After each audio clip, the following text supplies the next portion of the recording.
Hello friends, ನೀವು ಕೂಡ ಹೊಸದಾಗಿ ಯೂಟ್ಯೂಬ್ ಚಾನಲ್ ಸ್ಟಾರ್ಟ್ ಮಾಡಿದ್ದೀರಾ? ಅದರಲ್ಲಿ ಯಾವ ಥರ ವಿಡಿಯೋ ಮಾಡಬೇಕು, ಹೇಗೆ ಎಡಿಟಿಂಗ್ ಮಾಡಬೇಕು ಎಲ್ಲವನ್ನು ಹೇಳ್ಕೊಡ್ತೀನಿ. ನಿಮ್ಮ ಒಂದು ಯೂಟ್ಯೂಬ್ ಚಾನಲ್ ಮೊನಿಟೈಸ್ ಆಗಲು 500 ಸಬ್ಸ್ಕ್ರೈಬರ್ಸ್ ಮತ್ತು 3000 ಗಂಟೆ ವಾಚ್ ಟೈಮ್ ಕಂಪ್ಲೀಟ್ ಆದರೆ ಸಾಕು. ನಿಮ್ಮ ಪ್ರತಿಯೊಂದು ವಿಡಿಯೋಗೆ ಅಮೌಂಟ್ ಪೇ ಆಗುತ್ತೆ. ಸೋಷಿಯಲ್ ಮೀಡಿಯಾದಲ್ಲಿ ಜನರಿಗೆ ಯಾವ ಥರ ವಿಡಿಯೋ ಇಷ್ಟ ಆಗುತ್ತೆ ಎಂದು ಅರ್ಥ ಮಾಡಿಕೊಳ್ಳಬೇಕು. ನಿಮಗೂ ಕೂಡ ಯಾವ ಥರ ವಿಡಿಯೋ ಮಾಡಬೇಕು ಅಂತ ಒಂದು ಪ್ರಶ್ನೆ ಇರುತ್ತೆ. ನಿಮ್ಮ ಎಲ್ಲ ಪ್ರಶ್ನೆಗೆ ನಾನು ಉತ್ತರ ಕೊಡ್ತೀನಿ. ಹಾಗಾದರೆ ನಾನು 3 ವೈರಲ್ ಹುಕ್ ಬಗ್ಗೆ ಹೇಳ್ತೀನಿ. AI ಕಾರ್ಟೂನ್ ವಿಡಿಯೋ ಮಾಡುವುದರಿಂದ ನಿಮ್ಮ ಚಾನಲ್ ತುಂಬಾ ಗ್ರೋ ಮಾಡುತ್ತೆ. ಹೌದು ಫ್ರೆಂಡ್ಸ್, AI ವಿಡಿಯೋ ಈಗ ಸೋಷಿಯಲ್ ಮೀಡಿಯಾದಲ್ಲಿ ತುಂಬಾ ವೈರಲ್ ಆಗ್ತಿದೆ.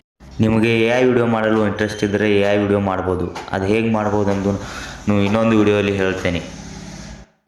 ಸೆಕೆಂಡ್ ಒನ್, ವಿಡಿಯೋ ಎಡಿಟಿಂಗ್ ಅಂತೂ ನಿಮಗೆ ಬೇಸಿಕ್ ನಾಲೆಜ್ ಇರಲೇಬೇಕು. ವಿಡಿಯೋ ಎಡಿಟಿಂಗ್ ಇದ್ದರೆ ನಿಮಗೆ ತುಂಬಾ ಹೆಲ್ಪ್ ಆಗುತ್ತೆ. ಹಾಗಾದರೆ ವಿಡಿಯೋ ಎಡಿಟಿಂಗ್ ಹೇಗೆ ಮಾಡೋದು, ಎಲ್ಲಿ ಮಾಡೋದು, ಯಾವ ಅಪ್ಲಿಕೇಶನ್ನಲ್ಲಿ ಮಾಡೋದು ಪ್ರತಿಯೊಂದನ್ನು ಹೇಳ್ತೀನಿ. ವಿಡಿಯೋ ಎಡಿಟಿಂಗ್ ಮಾಡೋದು ತುಂಬಾ ಈಸಿ. ಹಾಗಾದರೆ ವಿಡಿಯೋ ಯಾವುದರಲ್ಲಿ ಮಾಡೋದು, ಹೇಗೆ ಮಾಡೋದು, ಯಾವ ಅಪ್ಲಿಕೇಶನ್ ಯೂಸ್ ಮಾಡಬೇಕು ಪ್ರತಿಯೊಂದನ್ನು ಹೇಳ್ತೀನಿ. ಟಾಪ್ 1 ವಿಡಿಯೋ ಎಡಿಟಿಂಗ್ ಆ್ಯಪ್ ಅಂದರೆ ಕ್ಯಾಪ್ಕಟ್. ಇದರಲ್ಲಿ ಬೇಸಿಕ್ ವಿಡಿಯೋಯಿಂದ ಪ್ರೊಫೆಷ್ನಲ್ ಲೆವೆಲ್ ಎಡಿಟಿಂಗ್ ಕೂಡ ಮಾಡಬಹುದು. ಕ್ಯಾಪ್ಕಟ್ ಅಪ್ಲಿಕೇಶನ್ನಲ್ಲಿ ವಿಡಿಯೋ ಎಡಿಟಿಂಗ್ ಹೇಗೆ ಮಾಡೋದನ್ನು ನೋಡೋಣ ಬನ್ನಿ. ನಿಮ್ಮ ಹತ್ರ ಕ್ಯಾಪ್ಕಟ್ ಅಪ್ಲಿಕೇಶನ್ ಇರಲಿಲ್ಲ ಅಂದರೆ ಕ್ರೋಮ್ನಲ್ಲಿ ಹೋಗಿ ಕ್ಯಾಪ್ಕಟ್ ಅಪ್ಲಿಕೇಶನ್ ಎಂದು ಸರ್ಚ್ ಮಾಡಿ.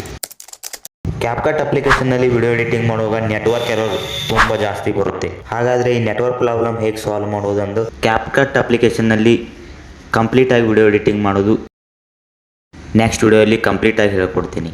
ಹಾಗೆ ನಮ್ಮ ಚಾನಲ್ಗೆ ಸಬ್ಸ್ಕ್ರೈಬ್ ಮಾಡಿ ನೆಕ್ಸ್ಟ್ ವಿಡಿಯೋಗಾಗಿ ಕಾಯ್ತಾ ಇರಿ.